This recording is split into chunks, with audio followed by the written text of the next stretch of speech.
আসসালামু আলাইকুম প্রিয় এইচএসসিএন স্টুডেন্ট। ভেক্টর থেকে আজকে আমরা আরো একটা ম্যাথ শিখবো। দেখো এখানে বলা আছে a সমান একটা ভেক্টরের মান দিয়ে দিছে, বি এর একটা মান দিছে, সি এর একটা মান দিয়ে দিছে। এবার তোমাকে বলছে দেখাও যে ভেক্টর তিনটি একই সমতলে অবস্থান করে। তো তোমাকে যদি কখনো এই টাইপের কোশ্চেন দেয় তাহলে তুমি কিভাবে সলভ করবা? তো একই সমতলে অবস্থান করে যদি এই ধরনের প্রশ্ন আসে, তোমাকে যেটা করতে হবে ফার্স্টে তুমি যে কোনো দুইটারে ক্রস গুণ করবা এবং তারপরে ডট গুণ করে দিবা। ধরো এখানে লেখা আছে এ বি আছে, আমি যেটা করব ধরো এ আর বি রে ক্রস গুণ করে দিব। তুমি যে কোনো দুইটারে কি করবা, ক্রস গুণ করবা তোমার ইচ্ছা মতো। তো ধরো আমরা এখানে এ ভেক্টর আর বি ভেক্টরে ক্রস গুণ করব, এর সঙ্গে সি রে কি করব, ডট গুণ করব। করার পরে যদি এটার ফলাফল শূন্য আসে তাহলে বুঝবো এরা একই সমতলে অবস্থান করে। বুঝছো? এরা একই সমতলে অবস্থান করে কিনা যদি এটা বলে, শর্ত হচ্ছে এ আর বি রে আমরা ক্রস গুণ করব, ক্রস গুণ করে যে মান পাবো সেই মানের সঙ্গে আমরা সি রে ডট গুণ করব। তোমাদের আগের ক্লাসে ক্রস গুণ শেখানো হয়েছে এবং তোমাদেরকে ডট গুণও শেখানো হয়েছে। তো ফার্স্টে আমরা যেটা করব, চলো এখানে ক্রস গুণটা করে ফেলবো। তো আমি তোমাদেরকে কি ক্রস গুণ করে দিব? আচ্ছা করে দিই, চলো। তো এখানে তুমি জাস্ট কি লিখবা ভাইয়া, যে আই জে কে লিখবা, তাই না?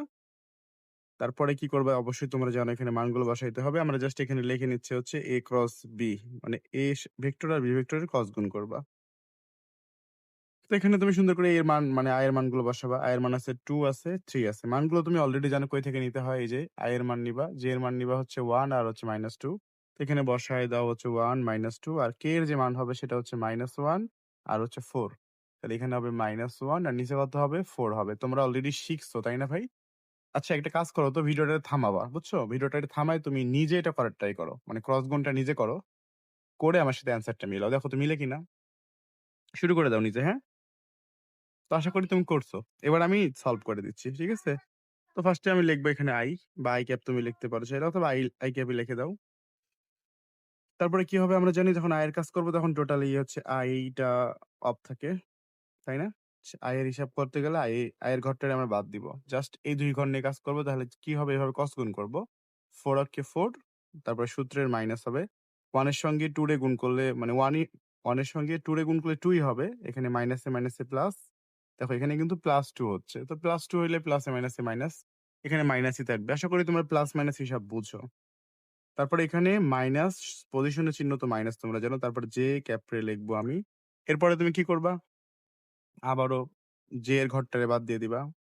এখন তুমি যে 2 এর সঙ্গে যদি 4 রে গুণ করো 4 দুগুণে এইভাবে, তাই না? 4 দুগুণে হবে 8। তারপরে কি দিবা? সূত্রের একটা মাইনাস দিবা, দিয়ে দাও।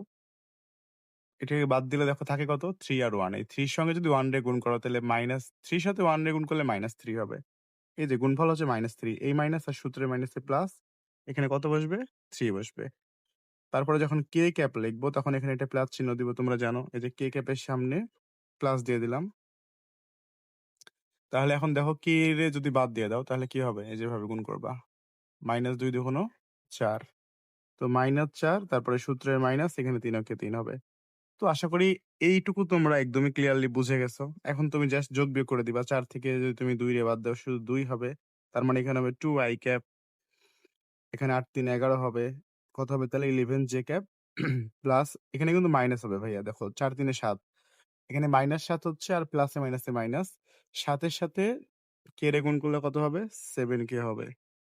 ব্যাস আমাদের কিন্তু অলরেডি কি করা শেষ বলো তো? ক্রস গুণ করা শেষ। এবার ডট গুণ করে দেব। সুতরাং a ক্রস b, এই যে দেখো এর সাথে আমরা কি করব? c রে ডট গুণ করে দিব। এন্ড ডট গুণ করে দেখব কত আসে। এখন তুমি এটার মান বসায় দাও। এখানে 2 i cap -11 j cap -7 k cap. অনেকের মনে প্রশ্ন আসতে পারে, স্যার আই জে কে এগুলো কি? এগুলা কি জানতে হলে তোমার বেসিক ক্লাস করতে হবে সিরিয়ালি, ধারাবাহিকভাবে ক্লাস করলে এগুলো সব তুমি আরো ডিটেইলসে বুঝতে পারবা। তবে এই ম্যাথগুলো কিন্তু অনেক সহজ। এখানে সি এর মান বসায় দিবা, i cap -3 j cap +5 k cap. এখানে দেখো তোমার সি এর মান কিন্তু উপরে দেওয়া আছে। আর ডট গুণের নিয়ম কি? আয়ের সঙ্গে আয়ের গুণ করে দিবা। এই যে 2 এর সঙ্গে 2 মানে 1 রে গুণ করলে 2 অক্ষে 2 হবে। তারপরে কি হয় বলতো? সূত্রে একটা প্লাস হয়। দিলাম আমি এখানে প্লাস। সূত্রে প্লাস না তো, তুমি জাস্ট জে এর সাথে জে রে গুণ করবা। 11 এর সাথে যদি 3 রে গুণ করো মাইনাসে মাইনাসে অটোমেটিক প্লাস হয়ে যাচ্ছে। 3 11 কত হবে? 33 হবে। এরপরে কে এর সাথে কে রে গুণ করবা, প্লাসে মাইনাসে মাইনাস। 5 সাথে কত হবে বলো তো? 35 হবে। তো ফাইনালি দেখো 33 আর 2 গুণ যোগ করলে 35, 35 - 35, তাহলে কত হবে? 0 হবে। যেহেতু তোমার অ্যান্সার ০ আসছে সুতরাং তুমি কি বলবা? বলো তো ভাই?